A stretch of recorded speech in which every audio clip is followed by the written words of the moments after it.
Bonjour, dans cette vidéo nous allons voir le troisième point de l'esthétique ou l'entêtement du sentiment par Benoît Timmermans. Donc le troisième point c'est la fin de l'art, la prose du monde. On a donc vu que le sentiment de l'artiste, sa disposition intérieure joue un rôle de plus en plus prédominant au point d'empêcher la réconciliation entre son intériorité spirituelle et l'extériorité sensible. Ce qui nous fait signe dans l'œuvre, ce point lumineux qui nous regarde avec entêtement, c'est avant tout la flamme du sentiment ou la subjectivité de l'artiste. Mais puisqu'elle se manifeste sous une forme palpable, cette subjectivité risque fort de n'être pas comprise, d'apparaître comme plate et prosaïque. L'art hésite ainsi entre deux orientations. D'un côté, l'orientation religieuse, l'artiste prenant conscience de sa force spirituelle et se retire en lui-même, hors du monde.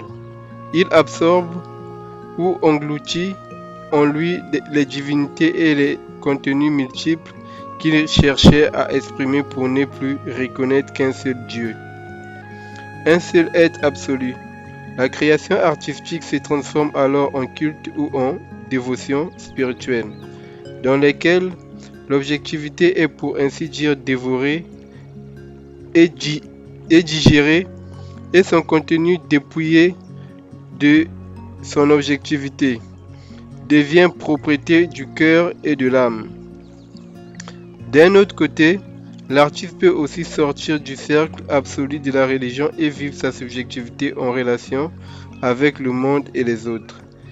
Il devra alors se développer au milieu d'une multitude toujours croissante de conflits intérieurs et extérieurs, et parcourir tous les degrés de toutes les phases de la vie. Suivant cette seconde orientation, la réalité extérieure n'est plus pour l'artiste une chose indifférente avec laquelle il ne peut communiquer. Elle est une multiplicité variée dont il peut tirer parti s'il se porte à sa rencontre. La travaille, la féconde est la marque de son habileté ou de sa puissance créatrice.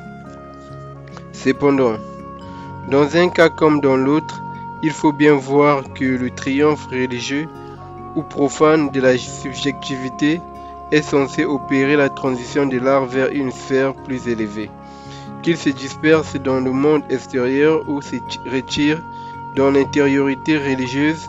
L'art porte désormais en lui un contenu spirituel nouveau. Il n'arrive certes pas à nous révéler véritablement ce contenu, mais ce dernier agit en lui et le travail de l'intérieur.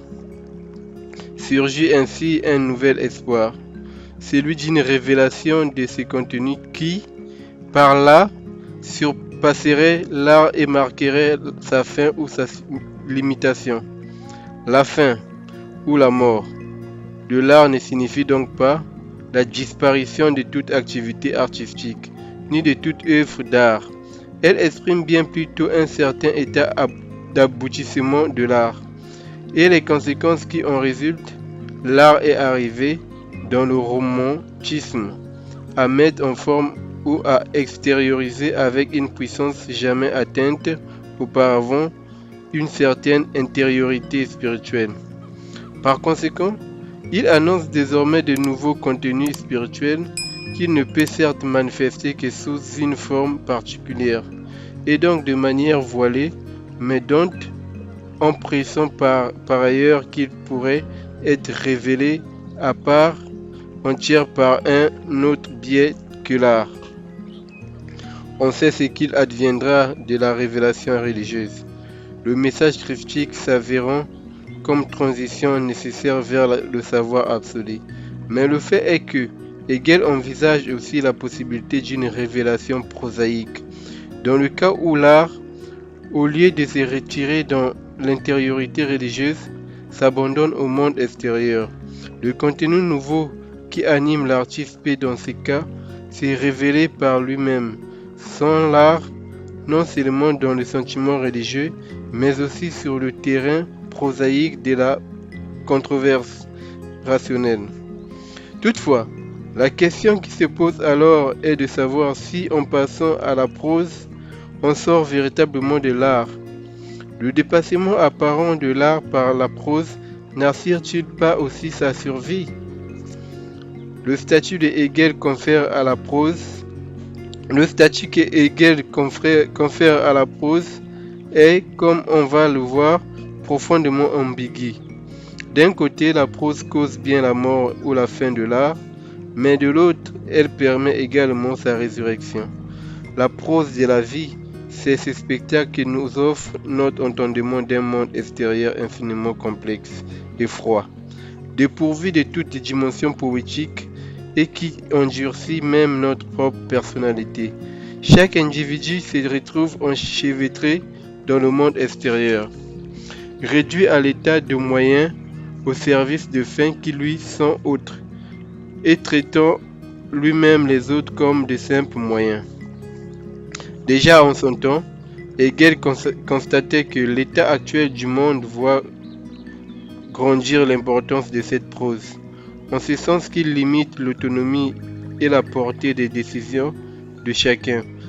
Le monarque, le juge, le fonctionnaire ne déterminent plus le monde par leurs choix et leurs actions, mais se laissent déterminer par les règles et les lois abstraites d'ordre financier, juridique, social, etc., qui gouvernent les choses extérieures. Une telle situation est extrêmement défavorable à l'art. L'artiste, lui aussi, a perdu son autonomie. Il est confronté à des puissances aveugles et arbitraires, la loi du marché, les modes, etc., qui n'ont par conséquent plus rien de divin et ne sont même plus saisissables comme contenu à part entière, puisque l'entendement ne parvient à les appréhender que de manière abstraite, sans jamais sortir de la chaîne infinie des causes et des effets, des buts et des moyens.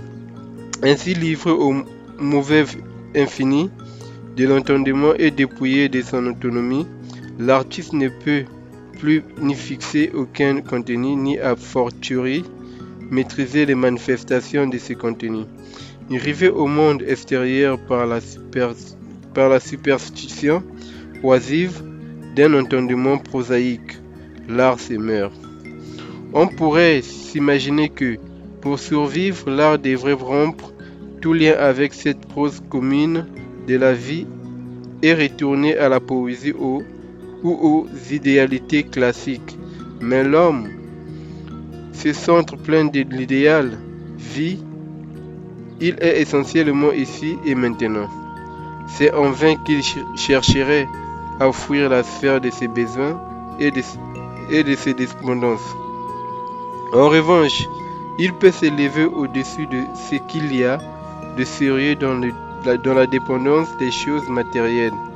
Il peut considérer la multiplicité froide des choses dont il dépend comme un jeu que la nature met à sa disposition, et conserver par là sa liberté et sa sérénité, loin de nous soustraire au filet de l'entendement et de la dépendance prosaïque. Hegel nous invite donc à en observer plus finement les mailles, le travail quotidien, la gestion consciencieuse de nos servitudes et de nos intérêts, la distinction fastidieuse de l'entendement. Toute cette prose tend progressivement à mettre en évidence la hauteur de ce qui est résiste et s'y soumet, néanmoins si l'on a du métier. L'accident, les différences, les particularités acquièrent ainsi de la valeur relativement à la subjectivité qui les envisage. L'art peut donc survivre à son incapacité de représenter des contenus idéaux. Il peut ressusciter s'il recrée ce que la prose lui impose. L'artiste a le pouvoir et la liberté de redonner une nouvelle fois réalité à ce qu'il a vécu, de recréer subjectivement l'extérieur dont il dépend, mais il n'y arrivera qu'au prix d'un exercice concret, pratique, sur des objets déjà donnés, c'est-à-dire dont la signification s'est à jamais perdue dans le prosaïque. Selon Hegel, le plus bel exemple de cette renaissance de l'art dans la prose nous est donné par la peinture hollandaise. Pourquoi les Hollandais ont-ils su entrer complètement dans la prose de la vie et lui laisser sa place indépendante et son libre développement à côté des rapports religieux? Parce que, plus que tout autre peuple, ils se sont laborieusement attachés aux plus petites choses et ont vécu dans la dépendance et le calcul des intérêts matériels. Or, ces métiers ingrats les a conduits à goûter les particularités de la vie les plus ordinaires, chacune d'entre elles ayant été obtenue au prix de beaucoup de peine et de patience, d'où une liberté et une joyeuse gaieté qui ne doivent qu'à eux-mêmes et nous font partager dans les tableaux de ces 1000 sujets dont nous nous soucions à peine dans notre vie quotidienne. Velours, éclat des métaux, lumière, chevaux, serviteurs, vieilles femmes, paysans fumant, la pipe, scintillement du vin dans des verres transparents. Comment comprendre plus généralement cette résurrection de l'art dans la prose? On a vu quel est l'engrenage qui entraîne la mort de l'art. Dans la prose du monde, l'homme éprouvant la relativité des choses et sa propre dépendance perd son autonomie, ce qui engendre l'impossibilité de saisir et a fortiori l'impossibilité de manifester des contenus isolés et unitaires, mais en même temps, l'impossibilité de saisir ces contenus idéaux engendre elle-même une nouvelle autonomie. Elle libère l'artiste de ses chaînes, puisque l'irruption du relatif brise la belle unité de l'idéal. Il n'y a plus d'adéquation absolue, plus de forme privilégiée. Être enchaîné à une idée particulière et au mode de représentation qui lui convient est pour les artistes aujourd'hui quelque chose de passé. Enfin, l'art libère peut-être et l'art libre peut être et s'exercer, libre de la travailler. Excusez-moi. Enfin, l'art libre peut naître et s'exercer, libre de travailler les matériaux les plus bizarres et les plus surprenants, libre de côtoyer au plus près les accidents de la vie, souvent laides et prosaïques. Ainsi, l'entêtement de la forme à exprimer un contenu ou une idée particulière prend ici encore une nouvelle dimension, parce que l'artiste sait désormais qu'il ne réconciliera pas sa subjectivité avec le monde qui l'entoure. Il s'attache maintenant de manière irraisonnée, mais libre, à ce qui n'en vaut pas la peine. La liberté de l'artiste se gagne désormais dans sa servitude à l'égard de la prose du monde. Du même coup, la conception et l'exécution personnelle de l'œuvre prennent toute leur importance. Afin de livrer de l'exclusivité des formes, l'art est libre de s'élever à la forme absolue.